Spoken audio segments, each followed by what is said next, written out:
Muito bem-vindos, queridos alunos, para mais uma aula do livro de Levíticos, Santidade ao Senhor, aonde está prescrito inúmeras leis para o povo sobre sacerdote, sobre holocausto, sobre oferta, sobre imundícia, já vimos tudo isso. E hoje partiremos do capítulo de número 16, dando seguimento à nossa exposição, e logo aqui de entrada vai ser tratado como Arão deveria se apresentar no santuário ou no tabernáculo, quando ele fosse se apresentar ao Senhor neste dia especial, que para os judeus é chamado disso daqui, ó. Yom, deixa eu olhar aqui para não errar a escrita, ó. Yom Kippur. O que é Yom Kippur, pessoal? É o dia da expiação. Era um dia diferenciado, era um dia que o próprio texto Deus fala que quando o sumo sacerdote fosse entrar no santuário nesse dia, tinha que ter um sacrifício pelo povo, tinha que ter um sacrifício por ele. E lá no lugar, lá dentro do tabernáculo, como eu falei para vocês que tinha um lugar santo, um lugar santíssimo, que tinha um véu aqui que separava, e aqui estava a Arca da Aliança. Neste dia aqui, o sacerdote entrava aqui e Deus descia, se sentava na asa dos querubins da Arca da Aliança e falava com ele, pessoal. Isso daqui é muito importante. Neste dia especial, tinha que ter todos estes sacrifícios pelo povo, pelo sacerdote. É cogitado que neste dia pegava-se o sumo sacerdote, dava-lhe um banho, colocava uma veste diferente. Era uma festa extraordinária neste dia aqui. E neste dia também teria aqui o bode emissário. Neste sacrifício que fazia pelo povo, galera, eles matavam muitos animais, mas tinha um bode que o sacerdote colocava a mão sobre a cabeça dele e soltava ele andando, vagueando pelo deserto ou para fora do arraial. E a ideia deste bode era como que se este bode, esse animalzinho que vai sair andando agora para fora do arraial, ele levasse embora o pecado do povo para bem longe do arraial. Aqui está o arraial, aí colocava a mão na cabeça do bode, soltava ele para ele andar, para ele ir embora. Tem um segmento cristão que vai afirmar que este bode aqui, na verdade, seria Satanás, seria aqui Ra-Satã, seria o símbolo de Satanás. Só que aí tem um grande erro, pessoal, porque quem levou o pecado embora do arraial não foi Satanás. Na verdade, ele quer trazer o pecado para dentro do arraial, ele quer que o povo peque. Quem foi que levou o nosso pecado embora? Foi o Senhor Jesus Cristo. Então, este bode emissário aponta para Jesus, que leva o nosso pecado para bem longe de nós. Então, não tem como colocar aqui esse bode emissário aqui como Satanás, pessoal. Esse bode emissário aqui, na verdade, ele simboliza e representa o próprio Cristo que levou o nosso pecado para bem longe de nós.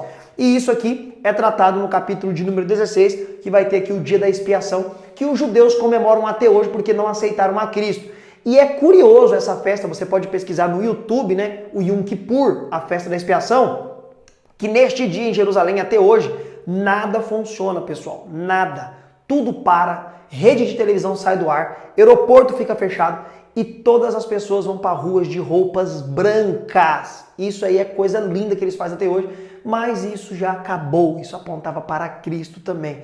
Isso sempre apontou para Cristo, todas essas festas, todos esses rituais. Hoje não precisamos de um dia de expiação. Cristo já expiou o nosso pecado na cruz do Calvário. No capítulo de número 17, vai ter a proibição de comer sangue. E isso aqui é um grande embate, porque no Novo Testamento nós veremos o apóstolo Paulo falando de outra forma sobre alimentos e também o Senhor Jesus falando sobre alimentos. O Senhor Jesus, ele diz que o que contamina o homem não é o que entra, porque o que entra pelo ventre, ele sai, vai embora. O que contamina o homem é que procede do coração para fora. Então, lá na frente do Novo Testamento, podemos falar sobre sangue, né? Porque hoje tem um alimento que é chamado de chouriço, se você não sabe, acho que quase todo mundo deve saber, que é feito do sangue do porco, né? É uma espécie de linguiça que é do sangue do porco. E aí muito cristão tem essa dúvida se pode ou se não pode comer. Quando chegar lá na carta aos Coríntios que Paulo fala sobre comer e não comer, nós tratamos sobre isso. Para você chegar até lá, hein? Para você chegar até lá. No capítulo de número 18, pessoal, vai ter os casamentos ilícitos. E aqui vai trabalhar sobre o quê? Sobre o incesto, pessoal, não ter incesto, né? Os casamentos ilícitos seria, na verdade, casar com parentes de primeiro grau. Isso era meio que proibido neste contexto aqui, por conta das culturas que tinha vizinha, pessoal. Era tipo exemplo, dentro lá do mundo egípcio, de onde que eles vieram. A família dos faraós só se relacionava entre eles, tanto que os irmãos lá, menino e menina, tinham que ter filho entre eles, né? Vamos supor que eu nasci lá, sou filho de Faraó, eu teria que casar com a minha irmã. Era a cultura deles, pessoal. Era uma cultura aí que Deus não queria que tivesse essa cultura entre o povo de Israel, porque Deus queria um povo diferente, um povo totalmente diferente das outras culturas e dos outros povos. Então Deus vai falar aqui sobre os casamentos ilícitos. Também era proibido casar com pessoas que eram de outras etnias, né? Por conta de não acabar você trazendo costume de outros deuses, né? Para dentro do arraial e se misturar tudo, mas eles não obedeciam isso daqui não, viu, pessoal? Deus prescreveu isso daqui tudo, eles não obedeciam de jeito nenhum. E aqui no capítulo 18 também vai tratar contra o homossexualismo. A palavra que aparece aqui é que Deus abomina um homem se deitar com outro homem e vice-versa, uma mulher deitar-se com outra mulher. É pecado abominável perante o Senhor. Homossexualismo é pecado no Velho Testamento e também no Novo Testamento nós veremos na carta aos Romanos que é pecado do mesmo jeito, continua do mesmo jeito. Homossexualismo sempre foi pecado. E é muito importante nós falarmos uma grande verdade que as pessoas têm dúvida. Tá bom, e aí? E se a pessoa tem desejos homossexuais, mas ela não se dá a esses prazeres homossexuais? Como que tratar essa pessoa? Se a pessoa ela vai para o inferno por ter esses desejos? Pessoal, nós precisamos ser sensatos. Desejos, tanto o hétero quanto o homossexual, quanto a mulher, quanto o homem vai ter. Desejo faz parte da nossa natureza. O problema é ceder a esse desejo, deixar ele tomar conta do seu coração, ele se torna pecado e depois para você praticar é apenas mais um único passo. Desejo, você luta contra ele e hoje você luta auxiliado pelo Espírito Santo e o apóstolo disse que não virá tentação sobre nós, que não seja humana e Deus não nos deixará tentar acima do que possamos suportar. Vindo a tentação, Deus também nos dará o escape, então dá para resistir aos desejos sempre auxiliado pelo Espírito Santo. Se o Espírito Santo não auxiliar, aí não consegue resistir mesmo, vai cair a tentação, seja homossexual, seja heterossexual. E outra, pessoal, entenda, pessoas hétero têm desejo do mesmo jeito. Nós precisamos ser coerentes, né? Quando lá no Sermão do Monte, que nós vamos chegar lá, Jesus Cristo diz que se o homem desejar uma mulher no seu coração, ele já adulterou com ela, isso também se aplica às mulheres, a mulher casada que deseja outro homem no coração já adulterou com aquele homem. Isso aqui é Deus mostrando que todo mundo tem desejos que não são saudáveis e são pecados por conta da natureza pecaminosa. O fato de você ser casado, de eu ser casado, não diz que nós não teremos desejos por outras pessoas. É claro que nós lutaremos por isso e venceremos através do Espírito Santo que habita em nós. É por isso que Jesus diz isso, né? O homem que desejar, a mulher que desejar, eu já digo que adulterou. E é por isso que o apóstolo vai falar que do coração do homem, quando ele diz homem ali, também encaixa-se as mulheres, que ele está falando de gênero humano, só procede lascívia, promiscuidade, adultério. O apóstolo fala isso, do coração do homem procede isso. Nós conseguimos dizer não para isso através do Espírito que habita em nós. Então aqui vai tratar sobre casamentos ilícitos e vai falar contra a homossexualidade, ok, pessoal? Que é pecado sim. Capítulo de número 19 vai falar sobre a repetição de diversas leis. Lembrando, pessoal, que as pessoas pensam que só tem 10 mandamentos, né? Esses 10 mandamentos, Cristo resumiu eles em 2, eles são eternos. Mas para os judeus, entenda, para os hebreus, tá? Hebreus, para eles, são cerca de 613 regras para eles seguir, pessoal. Que essas regrinhas, se você roubar, você vai pagar com isso, se você não sei o que lá, você vai pagar com isso. São regras para a civilização deles, do Velho Testamento. Alguns tentam viver até hoje, mas não conseguem. Então aqui no 19 vai ter repetição de diversas leis. No capítulo 20 vai ter a punição para diversos crimes. E na maioria dessas punições aí é morte, né? Morte ou de ser dilacerado algum membro do corpo. Pessoal, entenda que isso fazia parte da cultura deles. E Deus, ele é acultural. Deus gosta de trabalhar também usando a cultura dos povos para trazer os seus ensinamentos. Então as leis regiam daquele jeito, naquele contexto. Hoje é diferente, porque nosso contexto é diferente, nós já estamos à frente. E glória a Deus que teve todas essas regras, porque a nossa civilização atual, ela foi criada em cima de muitas leis de Deus. Claro que foram totalmente mudadas conforme o tempo e conforme a cultura, conforme o contexto histórico, e graças a Deus que mudou, que ninguém mais tem que ficar matando ninguém, apesar que tem país que mata, ou tirando, né? Cometendo desaleração, nossa, a palavra travou, deslacerar o membro, ainda alguns países que fazem isso quando há roubo, ok? Quando há furto. Mas graças a Deus que essas leis, conforme foi passando o tempo e a aculturação, foram modificadas e nós não precisamos seguir mais nenhuma dessa lei porque Cristo nos libertou desse jugo tudinho aqui. No capítulo 21 e 22 vai ter as leis sobre os sacerdotes, né?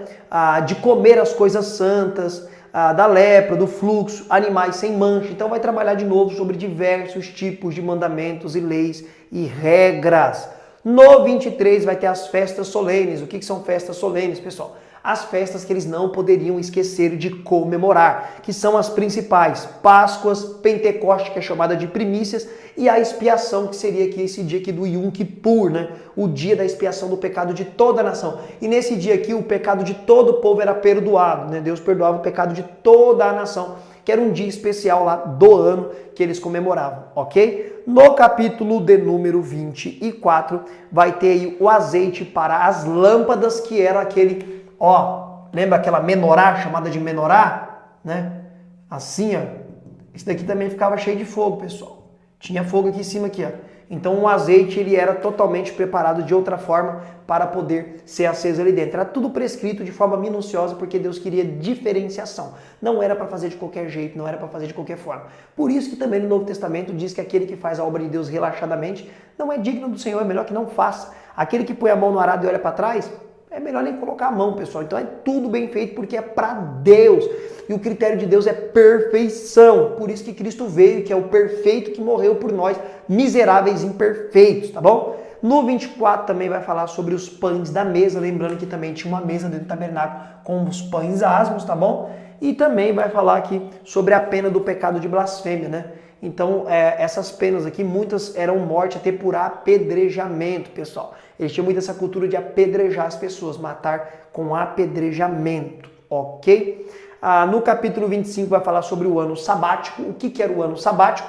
O ano sabático é aquele contexto lá que não se trabalhava na terra. 6 anos trabalhava e no ano sabático não trabalhava na terra.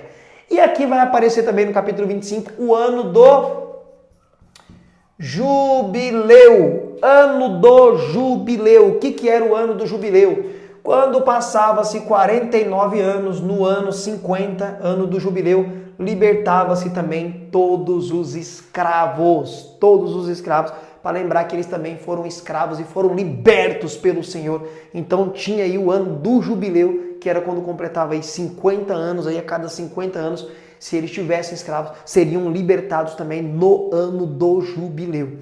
No capítulo de número 26 a 27, né, vai ter mandamentos mais promessas. Mandamentos mais promessas sobre o povo de Israel. E aqui chegamos no final do livro de Levíticos, no capítulo 26 e 27, com estes mandamentos e mais promessas. E este é o livro de Levíticos, um livro muito aí regrado com mandamentos sacerdotais, levíticos, trabalhando como que era ali a ideia do levita, né, do sacerdote, como deveria se apresentar, o que ele tinha direito, o que ele não tinha direito, sobre várias leis, sobre várias punições, as coisas imundas, e tudo isso aqui é trabalhado nesse livro espetacular, que o tema é Santidade a Deus. Eu espero que você tenha gostado muito da exposição do livro de Levíticos. Espero que de uma vez por todas você tenha entendido o que era o fogo estranho lá no capítulo que passamos dos filhos de Arão, e tenha agora entendido o que era o fogo estranho, ok? Que muitas pessoas têm pregado aí de forma errada. Eu te espero para a nossa próxima aula, para o começo e exposição de mais um livro da Bíblia Sagrada. E até lá, com a graça de Deus.